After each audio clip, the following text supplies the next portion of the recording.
शुभ मंगल हो, शुभ मंगल मंगल मंगल हो, शुभ मंगल हो, शुभ मंगल हो, शुभ मंगल मंगल मंगल हो, नभ मंगल हो, जल मंगल हो, नभ मंगल हो, जल मंगल हो, धरती का कण कण मंगल हो, धरती का कण कण मंगल हो, शुभ मंगल हो, शुभ मंगल हो, शुभ मंगल मंगल मंगल हो, शुभ मंगल हो, शुभ मंगल हो,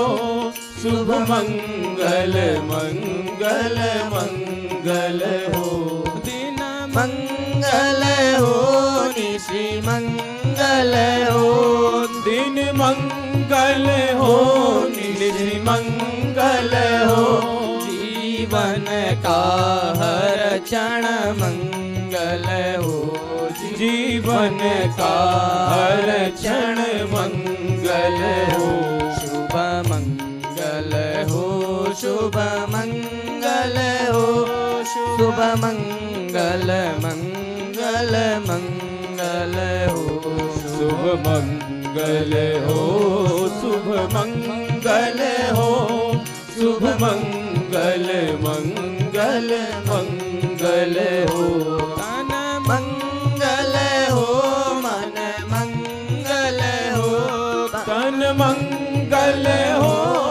मन मंगल हो, श्रम से अर्जित धन मंगल हो, श्रम से अर्जित धन मंगल हो, शुभ मंगल हो, शुभ मंगल हो, शुभ मंगल मंगल मंगल हो, शुभ मंगल हो, शुभ मंगल हो, शुभ मंगल मंगल मंगल हो, मति मंगल हो, गति मंगल हो, मति मंगल हो, गति मंगल हो, मानव की हर कृति मंगल हो, मानव की हर कृति मंगल हो, शुभ मंगल हो, शुभ मंगल हो, शुभ मंगल मंगल मंगल हो, शुभ मंगल हो, शुभ मंगल हो, शुभ मंगल मंगल मंगल हो, शुभ मंगल मंगल मंगल हो, शुभ मंगल मंगल मंगल हो।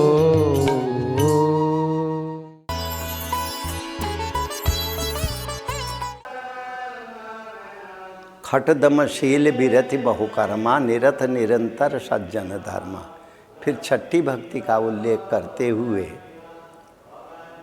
भगवान शबरी से कहते हैं, छठी भक्ति दमशील, अपने इंद्रियों का निग्रह करना, इंद्रियों को एक अच्छे मार्ग की ओर प्रेरित करना, काम क्रोध आदि द्वंद्वों का चिंतन नहीं करना, और जो है दम माने पाखंड को दूर रखना। खट दमशील बिरति बहुकर्मा, अनेक तरह से परमात्मा की आराधना करना।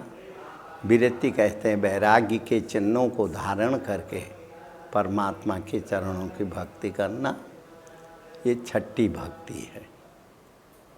अब सातवीं भक्ति का उल्लेख करते हुए भगवान कहते हैं, सातम सममम मय जग देखा, मोते अधिक संत करी लेखा। सातवीं भक्ति का उल्लेख करते हुए मर्यादा पुरुषोत्तम राघवेंद्र राम भक्तिमती शबरीश कहते हैं, सातम समत्व भाव। मममय जग देखा, मेरे में जगत को देखो। अगर जगत में मेरे को देखोगे, जगत में मेरे को देखने की कोशिश करोगे तो जगत पहले रहेगा, जगत के रिश्ते नाते पहले रहेंगे। तो जो जगत के संबंधों की जो एक दूसरे के प्रति ममता है, ममता का भाव अधिक रहेगा। सातम समत्व भाव लेकर के मेरे में जगत को देखो। जगत में मेरे को ढूंढने की कोशिश नहीं करना। अगर जगत में तुम मेरे को ढूंढोगे, सिर्फ जो है जगत के संबंध ही तुम्हारे सामने आएंगे। जगत का तो आकर्षण है वो तुम्हारे सामने आएगा, पर मैं नहीं आऊँगा। पर मेरे में जगत को देखोगे, जगत में मेरे को देखोगे, मेरे में जगत को देखोगे तो मैं पहले रहूँगा, फिर जगत रहेगा। सातम सम मममय जग देखा, मेरे में सारा जगत परमेश्वर के द्वारा रचा गया है। सारा जगत में वही परमेश्वर ही व्याप्त है। इस भावना के द्वारा मेरे में जगत मममय जग देखा, मेरे में सब जगह परमात्मा व्याप्त है। प्रहलाद के चरित्रों में हम देखें, प्रहलाद जब भी हिरण्याकश्यप उसको पूछता था तेरा भगवान कहाँ है, वो कहता था पिता सब जगह है। भगवान खंड खंड नहीं है, भगवान अखंड है, सब जगह व्याप्त है। अगर हमारी दृष्टि पवित्र है, हमारे विचार परिष्कृत हैं, तो हमें सब में वो दिखाई देगा। अगर हमारी दृष्टि में एकत्व भाव नहीं है तो वह हमें नहीं दिखाई देगा। कोई शत्रु दिखाई देगा, कोई मित्र दिखाई देगा, कोई अपना दिखाई देगा, कोई पराया दिखाई देगा। जो हमारे पास है उसमें हमारी अपनत्व की भावना रहेगी। जो अपने पास नहीं है उसमें परत्व की भाव रहेगी। मेरा और तेरा जगत के संबंधों से ही बनता है। ये मेरा है, ये तेरा है। जब तक जो है परिवार एक रहता है तो संपत्ति सबकी एक रहती है।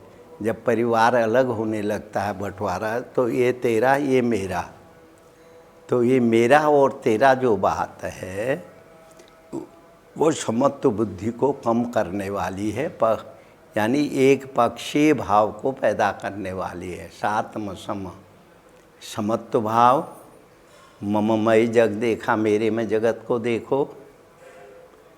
मोते अधिक, मेरे से भी अधिक महत्व संत करी लेगा। भगवान तो किसी ने देखा नहीं है, तो संतों ने जो बताया है उस मार्ग का अनुसरण करते हुए जीव भी भगवान की प्राप्ति करता है। समममय जग देखा।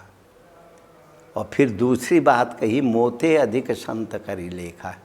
अगर जब संतों की अनुकंपा जीव के ऊपर होती है, अच्छे व्यक्तियों की कृपा जब जीव के ऊपर होती है, तो उसको परमात्मा दिखा देते हैं, लखा देते हैं। मोते अधिक संत कर लेगा। फिर आठवीं भक्ति का उपदेश करते हुए भगवान कहते हैं, आठम जथा लाभ संतोषा। आठवीं भक्ति है शबरी, जो कुछ भी हमें प्राप्त हो जाए उसमें संतोष करना। चाहे हानि हो संतोष करना, चाहे लाभ हो तो संतोष करना। जथा लाभ संतोषा।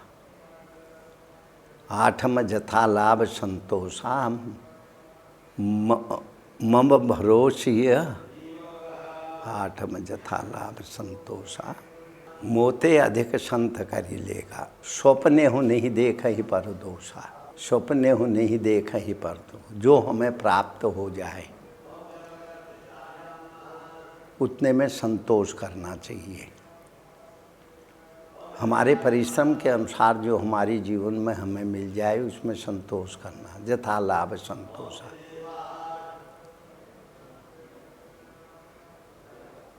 और मेरे ऊपर पूरा विश्वास करना चाहिए। मम भरोस हिय, हृदय में मम भरोस हिय हरस न दीना।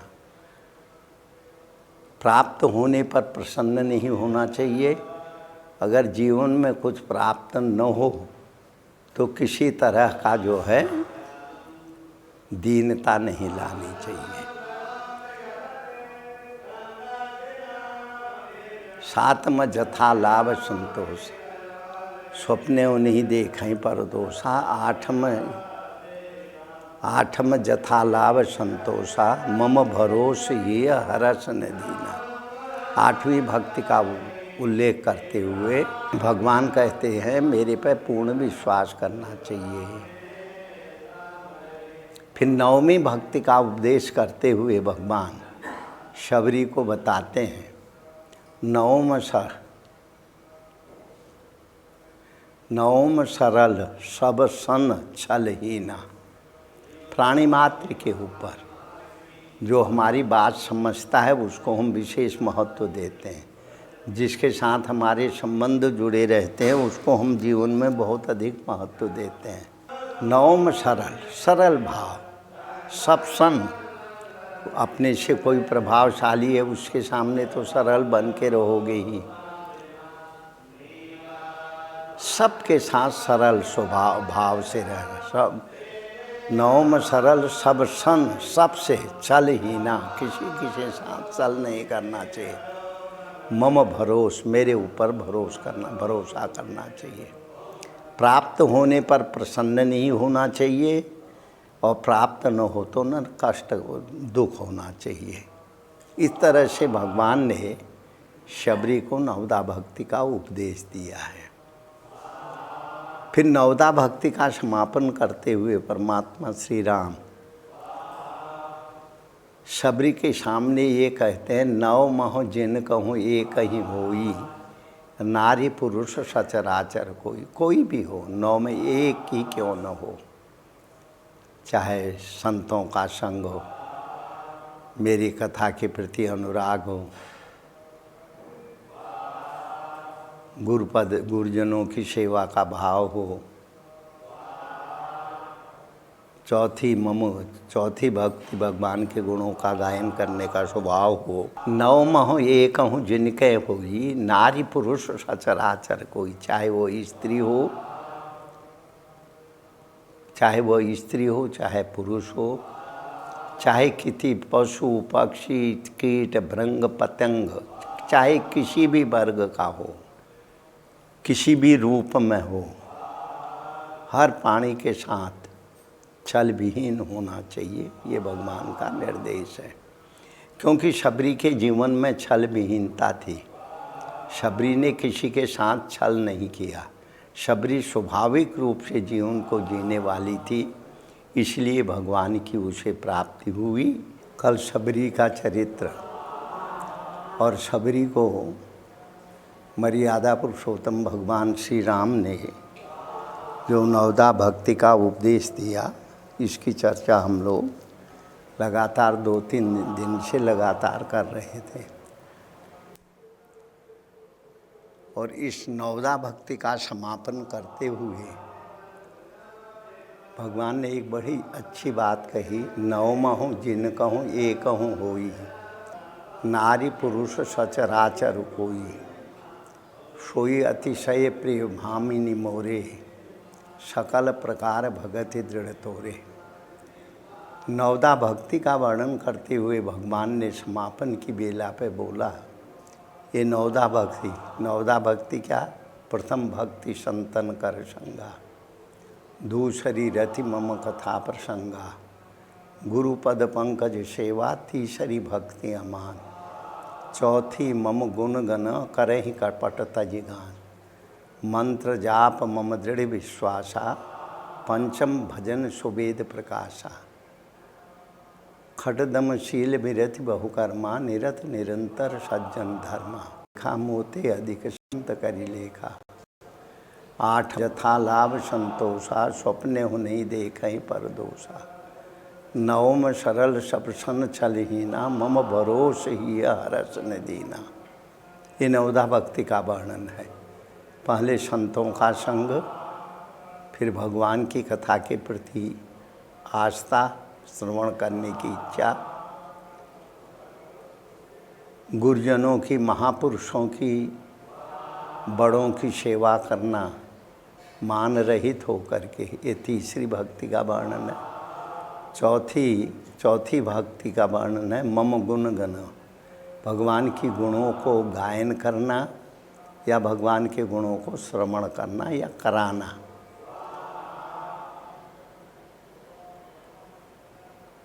मंत्र जाप मम दृढ़ विश्वास, मंत्र का जप करना, मंत्र को साक्षात भगवान का विग्रह के रूप में मानना। षटदमशील विरति बहुकर्मा, निरत निरंतर सज्जन धर्मा। अच्छे कर्म करना, अच्छे वातावरण में रहना और अच्छा आचरण करना। नवदमशील विरति बहुकर्मा, निरत निरंतर सज्जन धर्मा। खटदमशील विरति बहुकर्मा, निरत निरंतर सज्जन धर्मा। ये छठी भक्ति का उपदेश भगवान देते हैं। सातवीं भक्ति के विषय में सातम सम मम मय जग देखा, मोते अधिक संत करी लेखा। सातवीं भक्ति का वर्णन करते हुए समत्व भाव, सम और मन में समत्व भाव रखना। मम मय जग देखा, मेरे में जगत को देखना। जगत परमेश्वर का ही स्वरूप है। सातम सम मम मय जग देखा और मोते अधिक संत करी लेखा, मेरे से अधिक महापुरुषों को महत्व देना। आठम जथा लाभ संतोषा, स्वप्ने हो नहीं देखा ही परदोषा। नवम सरल सब सन चलहीना, मम भरोस ही हरस न दीना।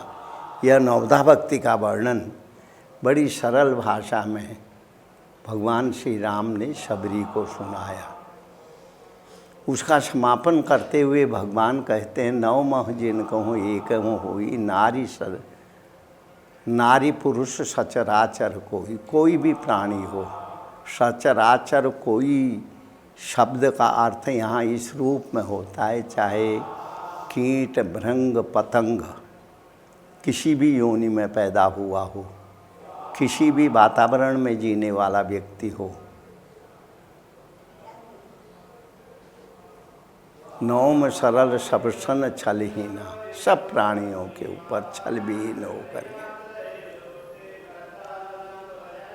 और मेरे ऊपर भरोसा करना। प्राप्त होने पर प्रसन्नता नहीं करना और जब प्राप्त नहीं है तो मन में अशांति नहीं, न हृदय में दीनता लाना, न प्राप्त होने पर प्रसन्न होना।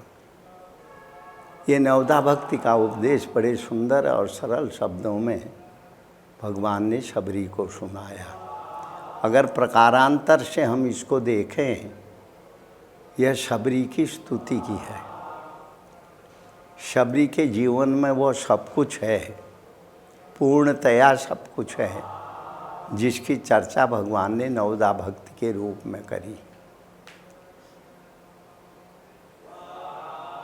और ये बात बताई अंत में, नौ मह जिन कहूँ एक हूँ होई। 9 प्रकार की भक्ति में जिनकी एक भी भक्ति हो, संतों का संग हो, भगवान की कथा सुनने की मानसिकता हो, गुरुजनों के चरणों में स्नेह हो, सेवा का भाव हो,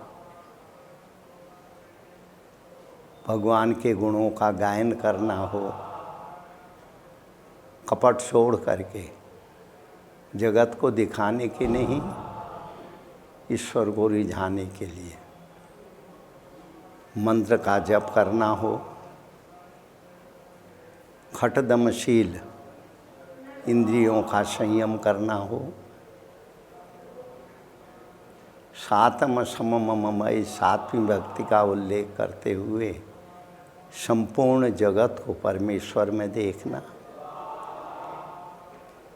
और संतों को विशेष श्रद्धा और प्रेम सहित उनका संग करना। आठम जथा लाभ संतोषा, देख स्वप्ने हो नहीं देखई परदोषा। आठवीं भक्ति का वर्णन करते हुए जो कुछ जीवन में प्राप्त हो जाए उस पर संतोष करना चाहिए। जो परमात्मा हमारे भले के लिए, हमारे मंगल के लिए जो हमें देता है, उस पे पूर्ण भरोसा करना चाहिए। मम भरोस। प्राप्त होने पर प्रसन्नता नहीं व्यक्त करनी चाहिए, और प्राप्त नहीं हुआ तो मन में असंतोष नहीं होना चाहिए।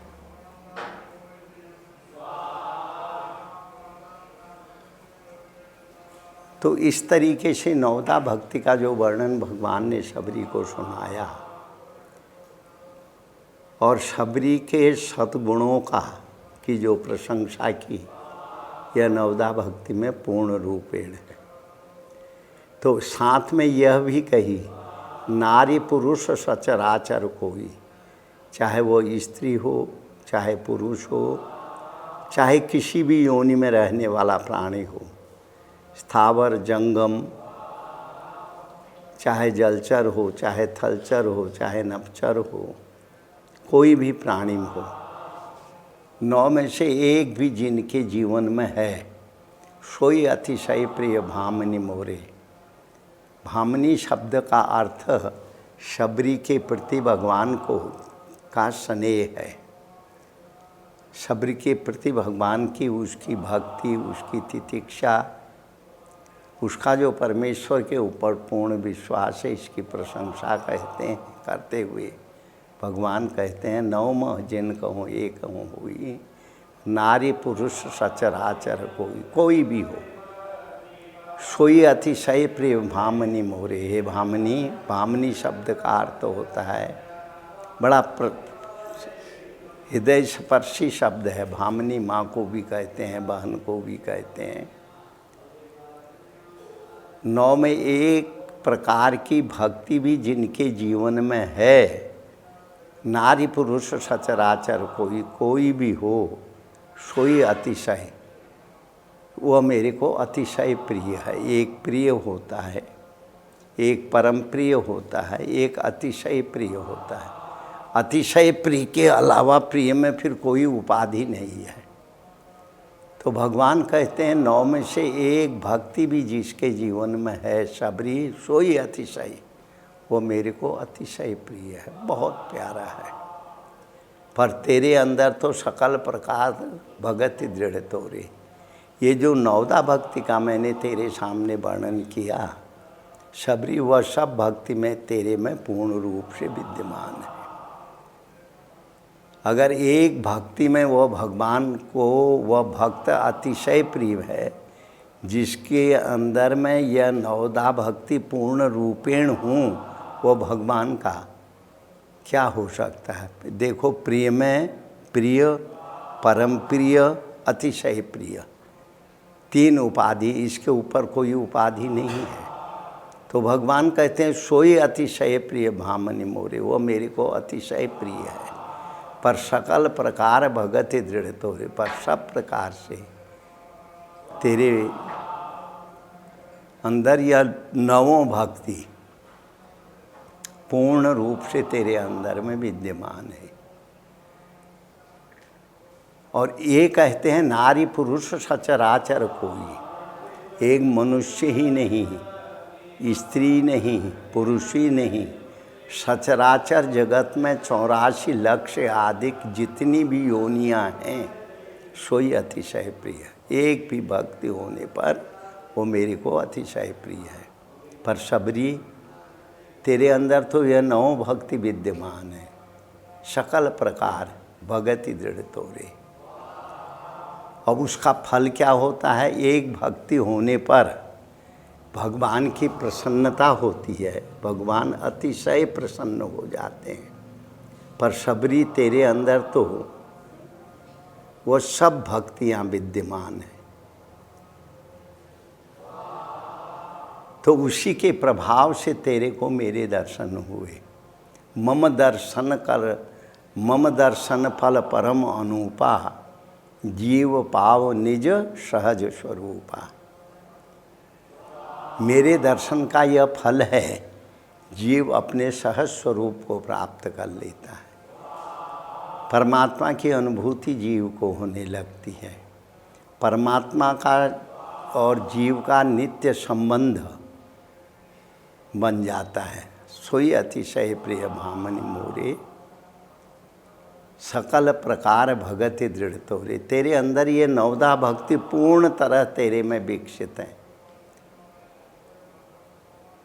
तो भगवान ने इस तरीके से शबरी को नवदा भक्ति का उपदेश दिया। फिर भगवान ने शबरी से सीता का पता पूछा, क्योंकि जब सीता का हरण हुआ तो जितने भी महापुरुष वहाँ मिले रास्ते में, कहते हैं आप सीधे चले जाओ, शबरी का आश्रम आएगा, शबरी से पता पूछना। तो भगवान ने अंत में सीता कै सुधी बामनी, सीता की का तुम्हें कोई पता है? महाराजा जनक की पुत्री वैदेही हमारी धर्म पत्नी, इस जंगल में किसी असुर ने उसका अपहरण कर लिया है, उसका पता है? तो शबरी ने बड़ा सटीक उनको उत्तर दिया, पंपा सर ही जाए रघुराई।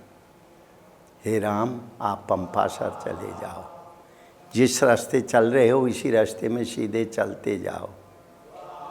तो पंपा सरोवर के ऊपर एक ऋषिमुख पर्वत है, उस पर्वत के ऊपर सुग्रीव निवास करता है।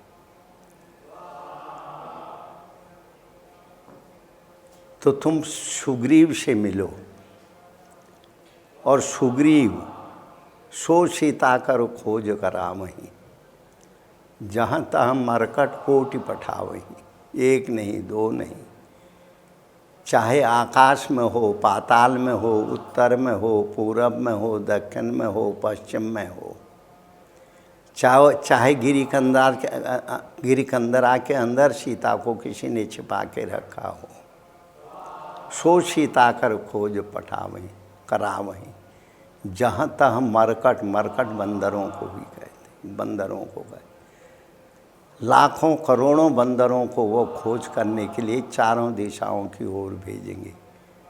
सो सीता कर खोज करावहीं। तो शबरी ने भगवान को सीता के अन्वेषण की बात सुनाई। राम, तुम ढूंढना चाहोगे, सीता नहीं मिलेगी, तुम्हें परिश्रम, पर सुग्रीव के पास तुम जाओगे। तो सुग्रीव जाता बंदरों को पहाड़ों में, कंदराओं में, सब जगह पर सुग्रीव सीता की खोज कराएंगे और तुम्हें सीता की प्राप्ति हो जाएगी। तो इसके पश्चात जब भगवान आगे की ओर जाने लगे, क्योंकि मतंग ऋषि जब शरीर छोड़ के जा रहे थे,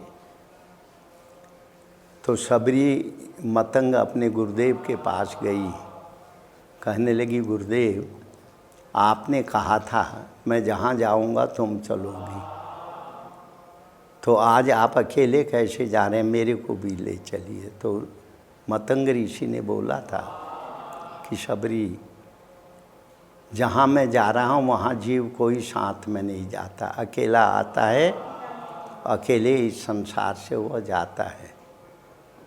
पर जिसका नाम ले करके, जिसके गुणों का गायन करने से मनुष्य का मन पवित्र होता है, वही राम तेरी कुटिया में आएंगे और उनके दर्शन करके तुमको मेरे लोक की प्राप्ति होगी, तुम मेरे पास चले आओगे। तो शबरी ने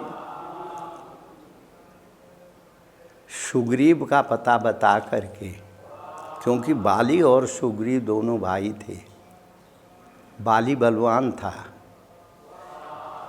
और सुग्रीव को जो है वह हमेशा सताता रहता था।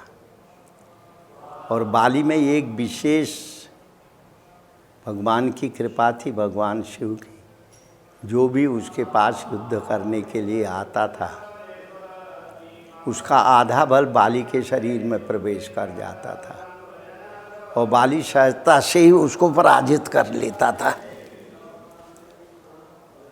तो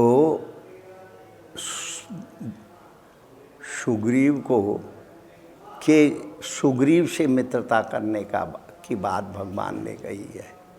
शबरी ने कहा सुग्रीव तासन नाथ मैत्री कीजिए, दीन जानित ही अभय करीजिए। उसके साथ आप मित्रता करना।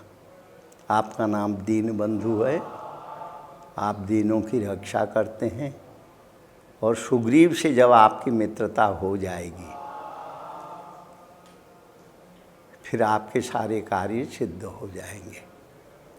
तो इतना कह करके जब भगवान जाने लगी, उसी समय शबरी ने अपना शरीर छोड़ दिया और भगवान के अंदर में ही वो समाहित हो गई, भगवान के स्वरूप में ही विलीन हो गई। यह है मानस की नवदा भक्ति, जिसका वर्णन भगवान ने बड़ी सुंदर शब्दों में शबरी के सामने वर्णन किया है। और भागवत की नवदा भक्ति में श्रवणम, कीर्तनम, स्मरणम, पादसेवनम, अर्चनम, वंदनम, दास्यं सख्य आत्मनिवेदनम, ये नवदा भक्ति भगवान प्रहलाद ने अपने पिता हिरण्याकश्यप को सुनाई है। तो 9 तरह के चिंतन के माध्यम से, चाहे भाव साधना में के माध्यम से हम भगवान को प्राप्त करें, चाहे भक्ति के माध्यम से हम भगवान को प्राप्त करें, तो ये भक्ति का प्रभाव होता है। भगवान में को मिल जाना, भगवान में समाहित होकर के साक्षात भगवान की सान्निध्यता को प्राप्त करना। यह जो है शबरी की नवदा भक्ति और प्रहलाद ने बताई हुई नवदा भक्ति का अगर हम तात्विक रूप से विवेचन करें, दोनों एक ही समान है, अंतर नहीं है।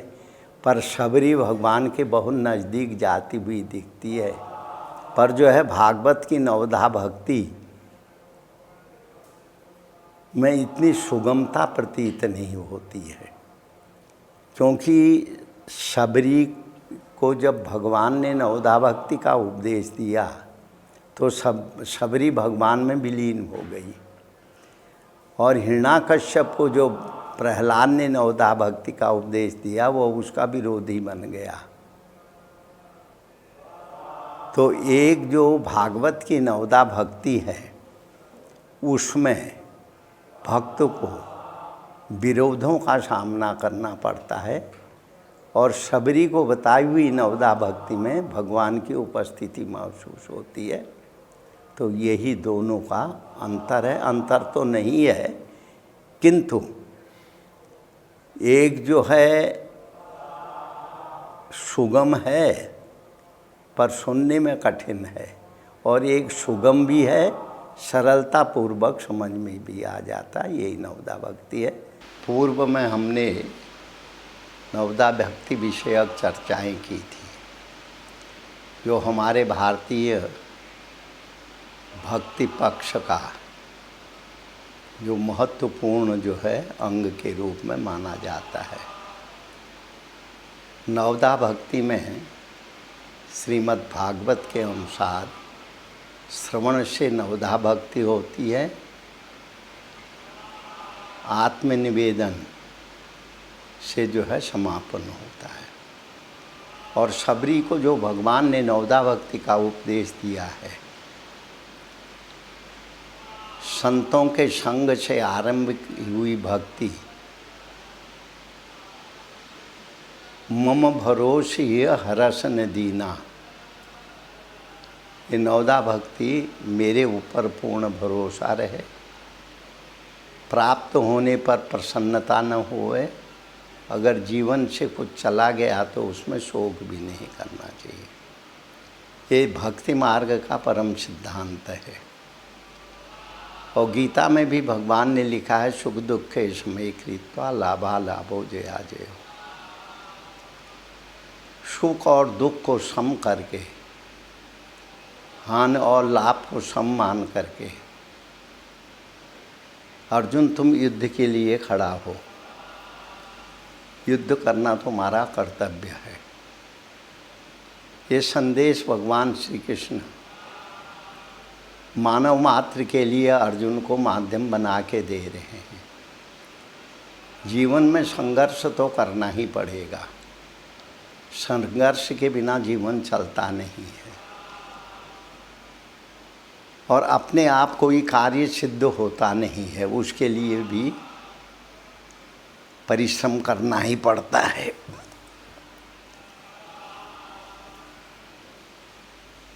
हमारे यहाँ पे 3 तरह से भगवान की प्राप्ति का मार्ग दर्शाया गया है। कर्मयोग, भक्ति योग और ज्ञान योग। और कर्म में कर्मयोग के माध्यम से जो भी हम कर्म करते हैं, चाहे भगवान की कृपा प्राप्ति के लिए यज्ञ आदि कर्म करते हैं या अपने जीवन को निर्वाहन करने के लिए भी हम अपना कर्म करते हैं, कर्म में निष्कामता होनी चाहिए, कर्म में सकामता नहीं होनी चाहिए। मैं ये करूँगा, तुम मेरे लिए क्या करोगे, यह सकाम भाव है। और भक्त कर्म में निष्कामता की ज़रूरत है। करना मेरा कर्तव्य है और फल देना न देना वो भगवान की इच्छा है। फल की कामना भी नहीं करनी चाहिए, इसको निष्काम योग कहते हैं। कर्म में निष्कामता होवे, भक्ति में समर्पण भाव होवे। समर्पण का मतलब है मैं परमेश्वर का सेवक हूँ और परमेश्वर मेरे स्वामी हैं। परमेश्वर मेरे मालिक हैं, मैं परमेश्वर का सेवक हूँ। परमेश्वर मेरे पिता, मैं उनका पुत्र हूँ। यह भाव से सेवक सेव्य भाव बिना सेवक और सेव्य के भाव के बिना भक्ति हो नहीं सकती है। भक्ति योग में समर्पण है, सब कुछ परमेश्वर का है, मैं परमेश्वर का दास हूँ, दास हूँ हम भाव। मैं सेवक सचराचर रूप राशि भगवंत।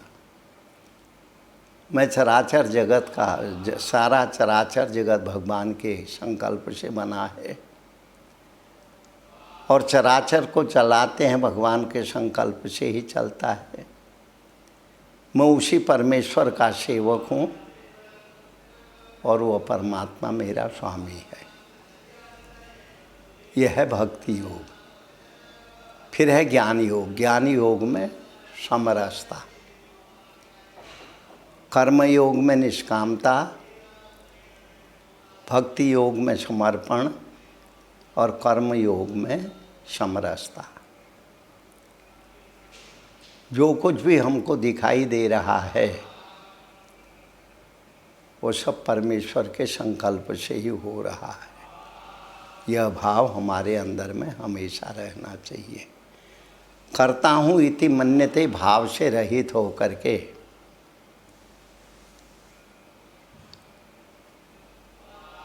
हमेशा परमेश्वर के निमित्त, चाहे कर्मयोग के द्वारा, भक्ति के द्वारा या ज्ञान के द्वारा, इस भाव से आराधना करनी चाहिए। ये तीनों मार्ग जब हमारे ठीक रहे तो हमें परमेश्वर की सान्निध्यता प्राप्त होती है। तो ये चर्चा हमने भक्ति ज्ञान के माध्यम से, उपासना के माध्यम से, कर्म के माध्यम से, ज्ञान के माध्यम से हमने चर्चा की। और यही चर्चा जीव को शांति की प्राप्ति भी कराती है। एक जगह पे मानस की पंक्तियों में लिखा है, बरबस जीव परबस जीव स्वबस भगवंता, जीव अनेक एक श्रीकंता। गोस्वामी तुलसीदास जी की शब्दावली बड़ी सुंदर है। लोग सुगमता पूर्वक, सरलता पूर्वक उसको समझ सकते हैं। जीव परवश है, हम कर्म के अधीन होकर के विवश हैं कर्म करने के लिए, और उस कर्म के माध्यम से जो हमको फल की प्राप्ति होती है वो भोगने के लिए भी हम, अगर हमने कुछ किया तो उसका जो परिणाम होगा उसके भोक्ता भी हम ही बनेंगे। तो बरबस जीव सुबस भगवंता, जीव अनेक एक श्रीगंता। अपने जीवन को हम संपूर्ण रूपेण कर्म के माध्यम से निष्कामता, भक्ति के माध्यम से समर्पण और ज्ञान के माध्यम से समरसता, ये तीनों चीज़ें जब जीवन में हमारी होंगी तो हम अपने कर्म की ओर सक्रिय होकर के उस सत्य को प्राप्त कर पाएंगे। सत्य का बोध हमें हो जाएगा सुगमता पूर्वक। तो इसी बात की चर्चा जो है हम लोगों ने नवदा भक्ति के अंदर की थी। और एक जगह पे भगवान ने और सुंदर बात कही है, स्वे स्वे कर्मण्य निवृत्ता संसिद्धि लभते नरः। मनुष्य जो कर्म को आधार बना करके, जिस कर्म में रत हो करके वह कर्म करता है, उसको सिद्धि की प्राप्ति होती है, उसको उसमें सफलता की प्राप्ति होती है। इसलिए जो है सफलता की प्राप्ति के लिए भगवान के प्रति समर्पित होकर के कर्म करना चाहिए। ऐसी बातें हमारे शास्त्रों में जगह जगह पर लिखी गई है। गीता के माध्यम से, उपनिषदों के माध्यम से या पौराणिक ग्रंथों के माध्यम से भी इस बात के ऊपर जोर दिया है। और मध्यकालीन संत परंपरा में जो संत मत प्रकट हुआ, जिन्होंने वेद के कठिनतम मंत्रों को, जो बिना संस्कृत पढ़े जो समझ नहीं पाते थे या पढ़ने के बाद भी उसके ठीक से अर्थ को अपने जीवन में नहीं उतार पाते थे,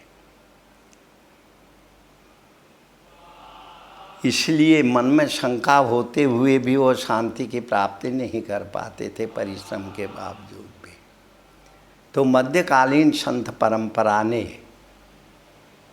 विविध तरीके के पदों के माध्यम से पदों की रचना करके, चाहे भक्ति मार्ग के संत हों, निर्गुणवादी संत हों, चाहे कर्म के करने वाले संत हों, सब ने इस बात का सुगमता पूर्वक, सरलता पूर्वक उसका एक विधान बनाया, जो लोगों के जीवन में शांति का कारण बना, सफलता का कारण बना। जिसको महापुरुषों ने, जैसे आद्य शंकराचार्य जी ने संस्कृत में एक श्लोक कहा है, दुर्लभम त्रयमेवेतत् देवानुग्रह हेतुकम मनुष्यत्वम मुमुक्षत्वम महापुरुष संशया। संसार में 3 चीज़ें दुर्लभ हैं। दुर्लभम त्रयमेवेतत् देवानुग्रह हेतुकम, ईश्वर की कृपा से, श्रेष्ठ आत्माओं की अनुकंपा से, अनुग्रह से वह हमको समझने को मिलती है। पहले मनुष्यत्व। देखो, मनुष्य की आकृति ग्रहण कर लेना बहुत बड़ी बात नहीं है। वो तो संसार में कोई भी पैदा होगा, अगर पशु से पैदा होगा तो पशु आकृति में पैदा होगा, पक्षियों के शरीर से पैदा होगा तो पक्षी आकृति में पैदा होगा, मनुष्य के रूप मनुष्य से पैदा होगा तो मनुष्य की आकृति से पैदा होगा। पर ये होना बहुत बड़ी बात नहीं है, किंतु आचार्य शंकर ये बताते हैं मनुष्यत्व दुर्लभम त्रयमेवेतत्, संसार में 3 चीज़ें दुर्लभ हैं। एक मनुष्य का मनुष्य का जन्म, फिर मुमुक्षुत्व और महापुरुषों की संगति। इसको शंकराचार्य जी 3 चीज़ों को दुर्लभ बताते हैं। अगर हमें मनुष्य जन्म प्राप्त हो भी गया, संसार के विषय भोगों में ही हमने अपने जीवन को व्यतीत किया, तो हम मनुष्यता को प्राप्त नहीं कर पाए, हम विषय भोगों तक सीमित रह गए। मनुष्य जन्म को प्राप्त करके साथ में मुमुक्षुता की भी जरूरत है, ज्ञान प्राप्ति की का संकल्प की भी जरूरत है। मुमुक्षुता, मनुष्य जन्म प्राप्त हुआ, मुमुक्षुता भी हमारे जीवन में आ गई, जानने की इच्छा भी हमारे मन में आ गई, पर जब तक महापुरुषों का संग प्राप्त नहीं होगा तब तक हमें कुछ प्राप्त नहीं होगा। हम परिश्रम जरूर करेंगे, परम परिश्रम के बावजूद भी हमारे अंदर में बोध नहीं आएगा। तो इसलिए शंकराचार्य जी ने कहा दुर्लभम त्रयमेवेतत्, संसार में 3 चीज़ें दुर्लभ हैं। एक तो मनुष्यत्व, मनुष्य का जन्म प्राप्त करना, दूसरा है मुमुक्षुत्व, जानने की इच्छा, उस ईश्वरी बोध को प्राप्त करने की इच्छा, मुमुक्षुत्व, और महापुरुष संशय, और फिर महापुरुषों का संग। जब तीनों संयोग एक साथ मिलते हैं, मनुष्य जन्म भी तुम्हें प्राप्त हुआ। एक हमारे पथिक कवि हुए हैं, बड़े अच्छा उन्होंने एक पद लिखा है, फिर मत कहना कुछ कर न सके। उनका पद है, फिर मत कहना कुछ कर न सके, मानुष जन्म अमोल मिला, सत्संगत का भी जोग मिला। यदि पथिक प्रेम पथ में चलकर तुम औरों का दुख हर न सके, फिर मत कहना कुछ कर न सके। संयोग अच्छा हो, मनुष्य जन्म भी प्राप्त हुआ, अच्छे कुल में हम पैदा हुए, अच्छे वातावरण में हम पले बड़े हुए, संस्कारवान जनों का हमको सत्संग भी प्राप्त हुआ, किंतु जब तक मनुष्य जन्म प्राप्त कर लेना ही अंतिम पड़ाव नहीं है, साथ में मुमुक्षुता की भी जरूरत है। मुमुक्षुत्व, जानने की इच्छा। मनुष्यत्व, मनुष्य जन्म प्राप्त करके मनुष्यत्व को प्राप्त करो, फिर मुमुक्षुत्व को प्राप्त करो, और यह संभव तब होगा जब महापुरुष संशय, आपको महापुरुषों का संग प्राप्त होगा। तो दुर्लभम त्रयमेवेतत् देवानुग्रह हेतुकम मनुष्यत्व मुमुक्षत्व महापुरुष संशया। 3 चीज़ें आचार्य शंकर ने विवेक चूड़ामणि के अंदर बड़े सुंदर शब्दों में इसकी व्याख्या की है। अभी हम लोग उड़ीसा राज्य के हरिशंकर रोड नामक स्थान पे हैं।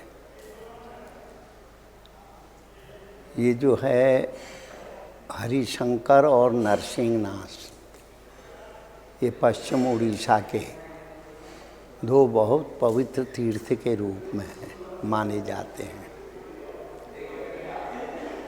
एक तरफ भगवान शिव का मंदिर है,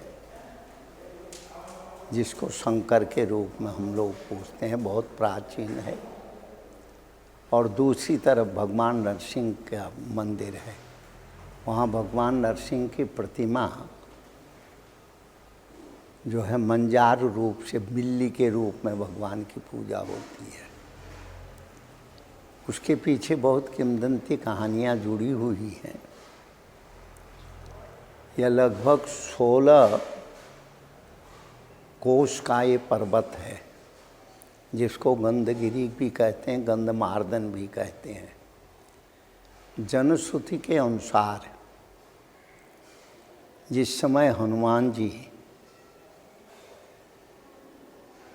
सजीवन बूटी लेने के लिए कैलाश के हिमालय में गए,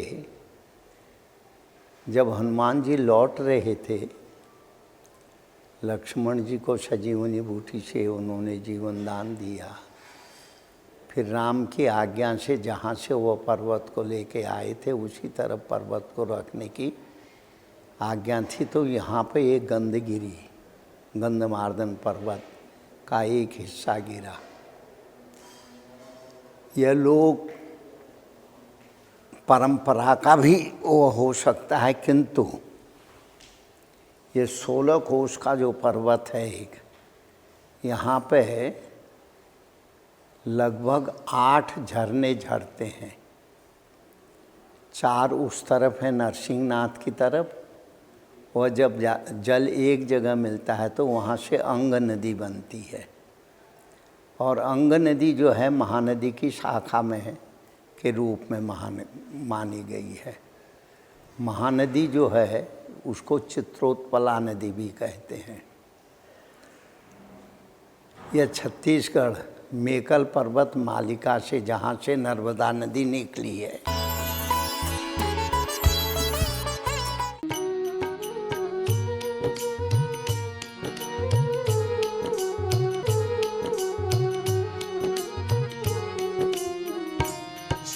मंगल हो शुभ मंगल हो, शुभ मंगल मंगल मंगल हो, शुभ मंगल हो, शुभ मंगल हो, शुभ मंगल मंगल मंगल हो, नभ मंगल हो, जल मंगल हो, नभ मंगल हो, जल मंगल हो, धरती का कण कण मंगल हो, धरती का कण कण मंगल हो, शुभ मंगल हो, शुभ मंगल हो, शुभ मंगल मंगल मंगल हो, शुभ मंगल हो, शुभ मंगल हो, शुभ मंगल मंगल मंगल हो, दिन मंगल हो, निशि मंगल हो, दिन मंगल हो, निशि मंगल हो, जीवन का हर क्षण मंगल हो, जीवन का हर क्षण मंगल हो, शुभ मंगल हो, शुभ मंगल हो, शुभ मंगल मंगल मंगल हो, शुभ मंगल हो, शुभ मंगल हो, शुभ मंगल मंगल मंगल हो, तन मंगल हो, मन मंगल हो, तन मंगल हो, मन मंगल हो, श्रम से अर्जित धन मंगल हो, श्रम से अर्जित धन मंगल हो, शुभ मंगल हो, शुभ मंगल हो, शुभ मंगल मंगल मंगल हो, शुभ मंगल हो, शुभ मंगल हो, शुभ मंगल मंगल मंगल हो, मति मंगल हो, गति मंगल हो, मति मंगल हो, गति मंगल हो, मानव की हर कृति मंगल हो, मानव की हर कृति मंगल हो, शुभ मंगल हो, शुभ मंगल हो, शुभ मंगल मंगल मंगल हो, शुभ मंगल हो, शुभ मंगल हो, शुभ मंगल मंगल मंगल हो शुभ मंगल मंगल मंगल हो शुभ मंगल मंगल मंगल हो।